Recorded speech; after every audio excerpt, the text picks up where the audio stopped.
Welcome everyone to episode 315 of Fergo and the Freak. My name's the Glorious League Freak, and a little bit of an episode here for our English Rugby League supporters, and I guess European Rugby League supporters in general. I'm trying to mix it up at the moment so we get a little bit of everything for everyone.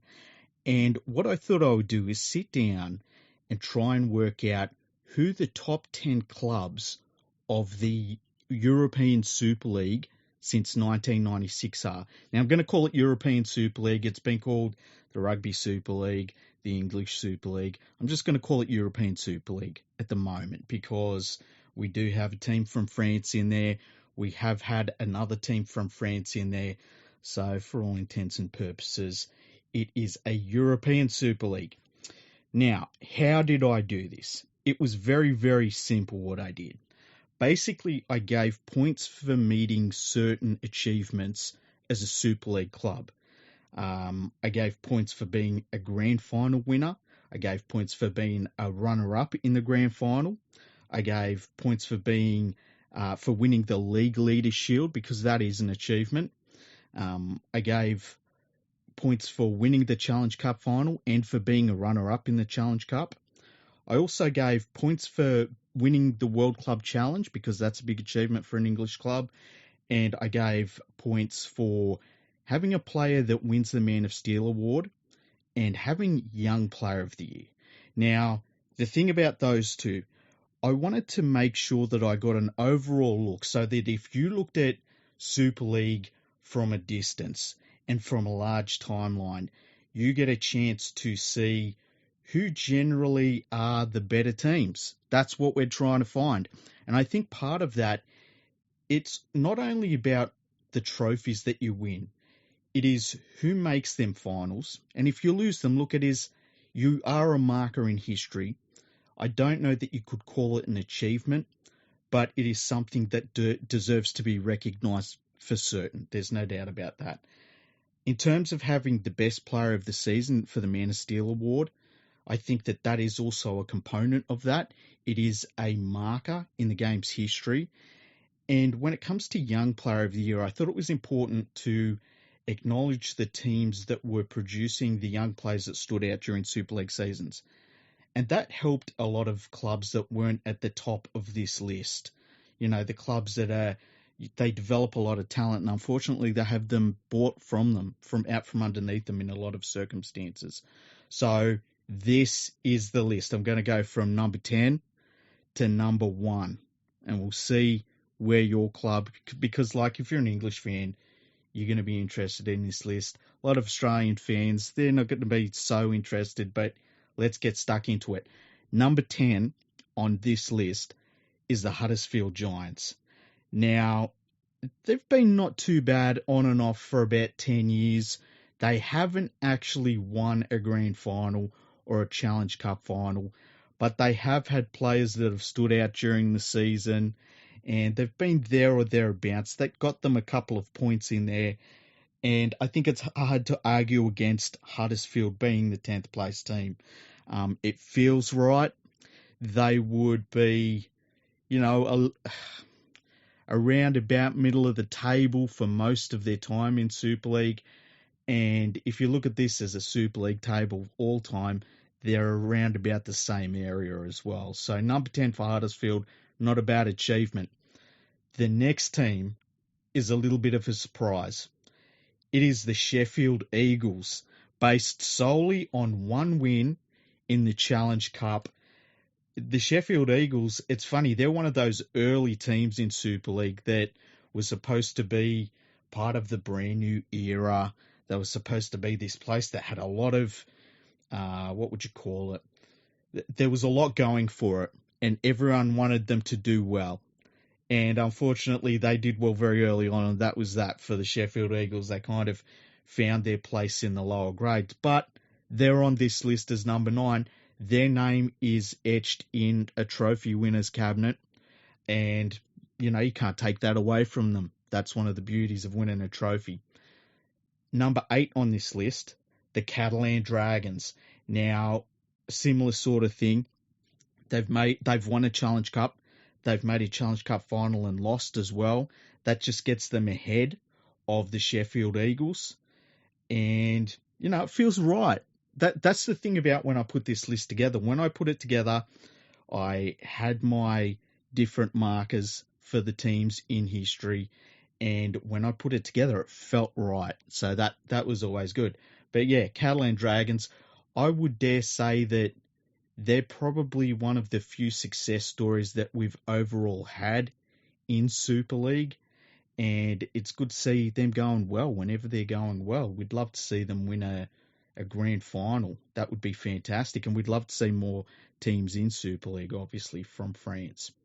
Now, the team that just got in ahead of them, and it was mainly based on how well they did with Player of the Year awards and Young Player of the Year awards as well.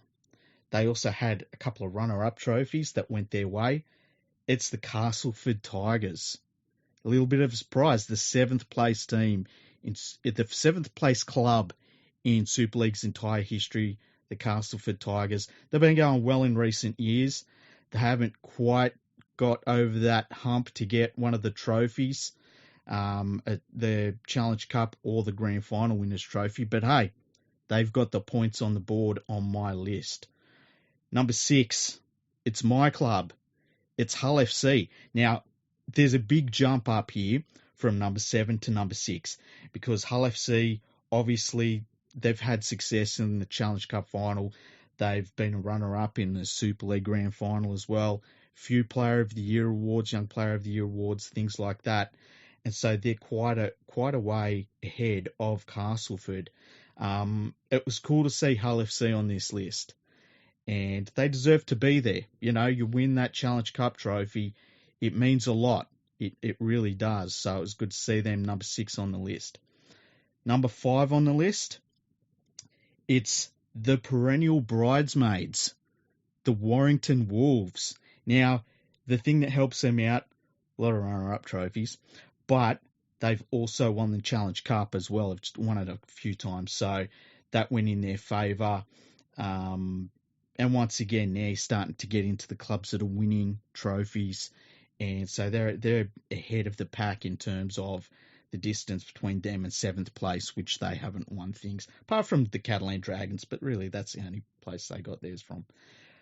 Number 4, we're getting to the pointy end now, the Bradford Bulls. The Bradford Bulls, it's interesting because when Super League started, everyone sort of had an idea of what they thought was going to happen. A lot of people felt that Wigan were going to be the team to beat, and they really weren't for a long time early on. Super League kind of come in at a time when Wigan were just at the end of their dominant period. And I feel like personally that the first really dominant side in Super League were the Bradford Bulls. It felt like there was a period of time where they were winning everything. They had a very good forward pack for a Super League team. They had a pretty good overall side. I was always a big fan of Jimmy Lowe's. I just thought he was a really good player, really underrated, and I think probably the best hooker that Great Britain has produced overall, maybe during the Super League era. So Bradford was in number 4. Number 3, the aforementioned Wigan. They're not called the Wigan Warriors, they're just Wigan. A lot of grand final victories. They've got some silverware in the Challenge Cup as well. They were always going to be near the top of this list, and that got them number 3. Number 2, and this one was pretty close, the Leeds Rhinos. They had their period of dominance, and one of the interesting things about Super League, most clubs that have a period of dominance, they have a team that sort of comes together at the right time. They're all around the right age, and they have a few years where they win a lot of stuff very quickly. And Leeds had that period of time. They're struggling a little bit now. And one of the interesting things too is after that period of time, most of these teams really struggle to continue any sort of success. And Leeds have really run into that. Wigan have done not too badly when you look at it overall, but none of them have done as well as the best club of the European Super League era since 1996, which is St Helens, who have basically always been a very good team. There's only been a couple of years where they haven't had a really good club, and when they have had down years, they've pulled it together very quickly. I think one of the things that has helped them stay ahead of everyone else is that they've targeted coaches that have worked in Super League very well and that their players have responded to very well. And the other thing is they tend to get rid of players before they're completely useless, and they bring in young players and invest in allowing those young players to get runs on the board. And a lot of other Super League clubs don't have that. You know, they'll have good players in their team. They all start to get towards the end of their careers, and they'll bring in young players, but they don't really invest the time and effort needed that we have seen from a team like St Helens who have done that. So that has earned St Helens the number one club of the Super League era. So going back through top 10, St Helens 1, Leeds 2, Wigan 3, Bradford 4, Warrington 5, Hull FC 6, Castleford 7, the Catalan Dragons 8, Sheffield Eagles, incredibly, 9, and Huddersfield Giants 10. So if you want to know how I doled out the points, this is how it went. You got 10 points for a grand final win. You got 1 point for being a grand final loser, basically, because, as I said, it's not an achievement. It is a marker. You were there, but it's not an achievement losing a grand final. If you got the League Leaders Shield, that was worth 2 points because I think that, you know, that is an achievement. That's probably going to be a lot lower than a lot of English fans would want for the League Leaders Trophy. But look, this is an Australian putting this list together, and I feel like it's only worth 2 points. The Challenge Cup winners, you get 7 points. I think that everyone would agree that you would rather win the grand final than win the Challenge Cup. But at the same time, I think winning a Challenge Cup is far superior than being either a runner-up in the grand final or winning the League Leaders Shield. So I gave that 7. I think that that's a very prestigious trophy. And everyone that wins it, they can say, look, we won something. It's hard to beat that. Runner-up in the Challenge Cup, 1 point. Same as the grand final. Because you were there, but you didn't win. World Club Challenge win, I gave it 7. I feel like English fans would have the grand final win ahead of both the Challenge Cup and winning the World Club Challenge. And it was difficult to put a valuation on it as an Australian because we just don't value the World Club Challenge that much at all. But I feel like 7 and putting it on the same level as winning the Challenge Cup final, I feel like that's pretty fair. So I gave a 7 for that. If you had a Man of Steel player, I gave you 1 point. And if you had a Young Player of the Year, I gave you 1 point. So what do you think of that list? What do you think of the points that I gave for that? If you like it, let me know on Twitter. Just go to League Freak, no spaces. Let me know what you think. And if you hate it, feel free to let me know what you think as well.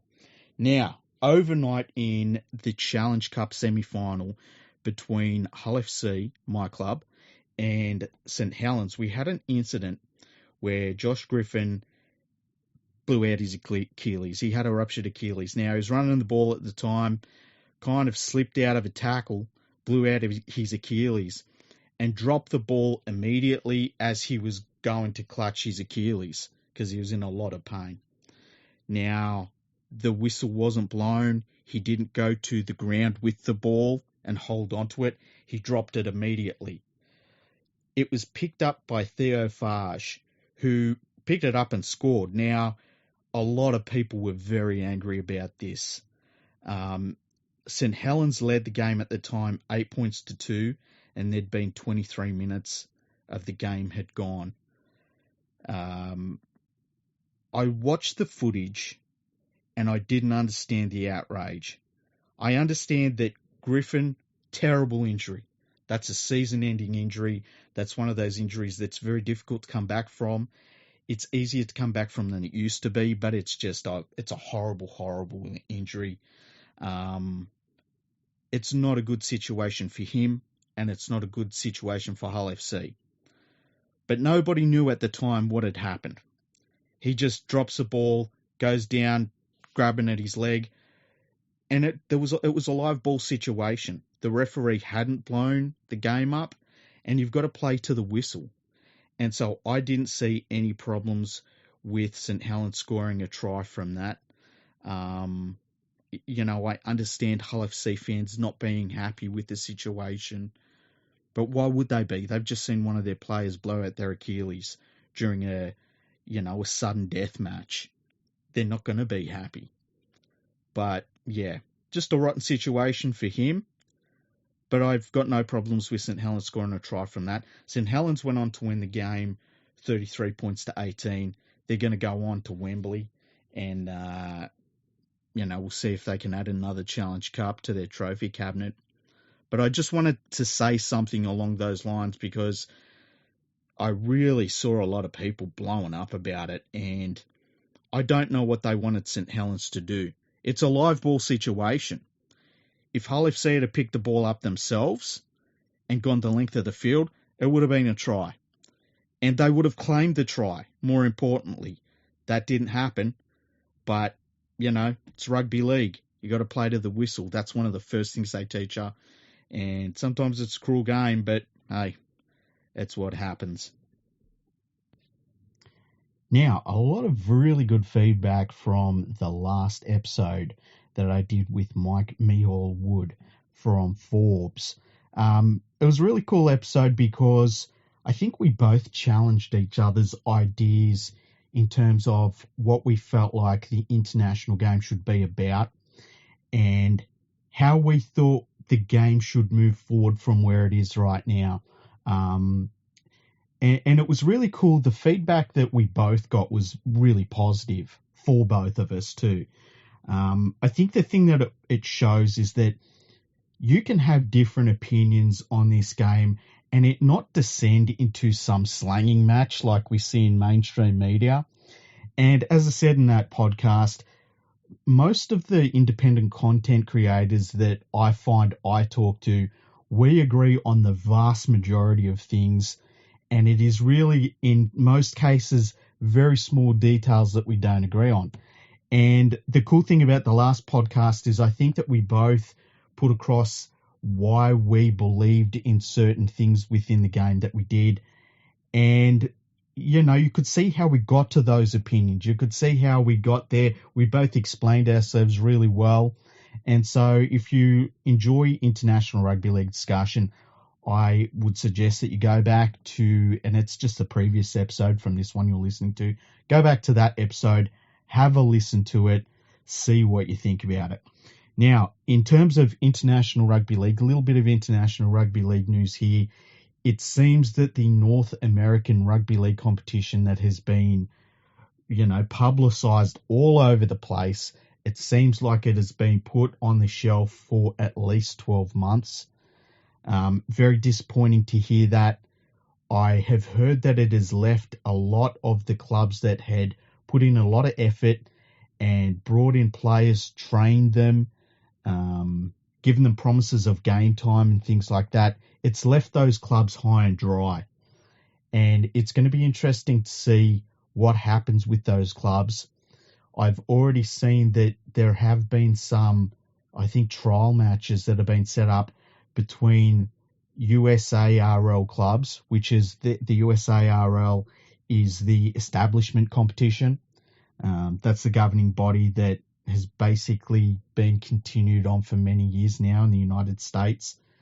And I've seen that those clubs have been playing trial games. So I wouldn't be shocked if we saw some of the teams that were going to be in the North American Rugby League competition end up in the USA Rugby League competition. And, what happens from there, who knows? But it is disappointing that the North American Rugby League competition won't be going ahead. And I think what it shows in rugby league is that, before you do all of the PR and before you make a lot of promises and stuff, you've got to make sure that things are going ahead. We've seen too many times in rugby league where big promises have been made and they haven't been kept. And look, I think of things like, test matches that were supposed to be played between, say, Australia and Tonga in the United States. There was a test match that was supposedly going to be played between, I think it was maybe Australia and Lebanon or someone, or maybe Australia and New Zealand. No, I think it was Australia and New Zealand. And that was going to be played in Turkey to commemorate the 100th anniversary of Gallipoli. And that never got off the ground. We've seen so many games that the Manly Seagulls were supposed to be playing in China, which never got off the ground. It's really disappointing when you see these things promoted and then they don't happen. And I think that's why you get a lot of people like me who, when you've seen enough of these things, you start to become pretty jaded. And then when the new thing comes along, you're very, very wary of it. And it's very hard to shake that. It's very hard to try and shake that negativity of, all right, here we go again. What's this latest thing that someone's come up with that they're going to try and do? Will it even get off the ground? It's hard to get out of that negative mindset because you get so disappointed so many times. So we'll see what happens in North America. I would hope that the United States Rugby League, I hope that they step up and they embrace some of these clubs that don't have anywhere to play anymore and that have already put in the effort and have got their playing squads together. It would be cool if they stepped up and said, look, this is one of the strengths of our competition is that, we're established. We've got plans. We're going ahead and, we've got clubs and you just jump aboard. It would be cool if that happened, but we'll wait and see. It's a little bit of a fluid situation at the moment. And I just hope they sort it out. The thing about rugby league in the United States is that it has its own culture and it was set up and it's run and it's self-sustaining. And yes, it's at a smaller level than you see in the NRL and Super League. Of course it is.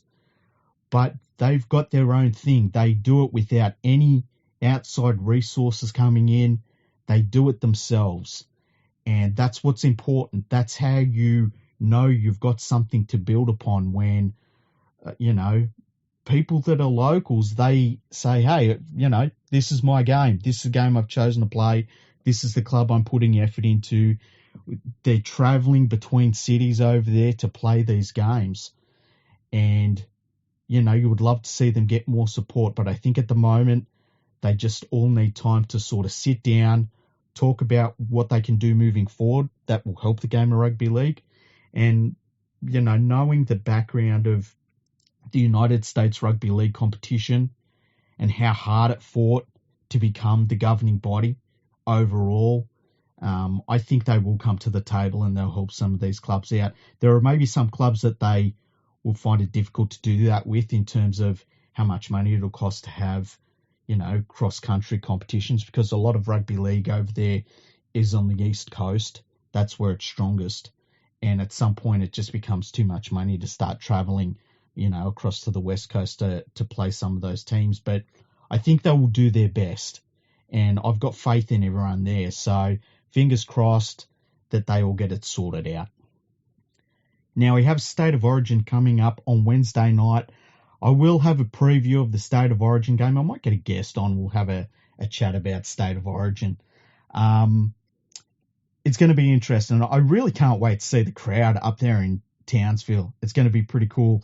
It's weird because all of the hotels in Townsville basically sold out before the tickets went on sale. And then ticket sales, there was a problem with that because the internet kept on crashing in certain places up there in Townsville. Apparently, there's some places where people are basically staying in tents to be ready for the State of Origin because they can't get a hotel room, which shows commitment. It'll be a good atmosphere. I think it's going to be a really good game. The closer we get to game time, I am leaning heavily towards New South Wales. I really like the team they've picked. and Queensland are doing all the same sort of things. They've brushed the media. They're having nothing to do with the build-up, which is pretty insular, but you expect that from the Maroons. And New South Wales have been very open with the media. They've been the complete opposite. The thing that, and we've also got, I can't remember which player it was. There was a Queenslander that had a tonsillitis scare. It's weird how the Queenslanders all get sick. They need to stop doing whatever they're doing together in close quarters. I reckon they all secretly pash each other or something for training because they all tend to get sick, allegedly. So it's going to be interesting to see what happens in the next few days. But that preview will be coming up, and I'll post that as soon as that's all ready. So, just a short episode today. If this is your first time listening, make sure that you subscribe to the podcast. We do international episodes. We do a lot of NRL content. We do Super League content when we can. We've had some English guests on. So if you have a look through our podcasting archives, which are all free, by the way, you'll see some English guests that we've had on. It's always been cool to talk about English Rugby League. And if you want to check out my website, it is leaguefreak.com. That's been going for well over a decade now. Wow, it's coming up on 20 years in a few years from now, which is weird to think about. If you want to check out Andrew's website, Andrew is normally on with me, but he's got baby duties today. So that is rugbyleagueproject.org. You can check out the podcast website, which is fergoandthefreak.com. You can also check out rugbyleaguepodcastingnetwork.com, which is a website that I own, and it has all the best independent rugby league podcasts on there. No commercial podcasts. Very important. Also, if you want to support my website or my side of the podcast, check out patreon.com/leaguefreak. I added a new tier just the other day that you can donate $1 per month if that's all you can afford. So there's $1, $3, $5, and then from there you get up into tiers where if you support me at those tiers for 3 months, there's one tier where you get a free mug, there's one tier where you get a free sticker, there's one tier where you get a free t-shirt. So check that out. See if that's something you want to do. The mugs are really good. I know Nadine ended up getting a mug and she showed me, and it's pretty cool. So that's something to think about. You can also support Andrew's work on the Rugby League Project and his part of the podcast. Go to patreon.com/RL Project. Everything that he does for Rugby League Project, he's always working on stats. I know at the moment, in between when his baby's asleep, he's working on statistics immediately. So he's doing his best at the moment. So if you can support him, do that as well. So tell your friends to have a listen. I hope you enjoyed this episode. St Helens fans will probably be really happy. They've finally got the seal of approval that matters. And that's my seal of approval. Who cares what other people think? So yeah, congratulations to St Helens. You've done well. Who would have thought that all those runners-up medals that you got in grand finals would pay off eventually? Thank you for listening, and we'll see you in the next episode.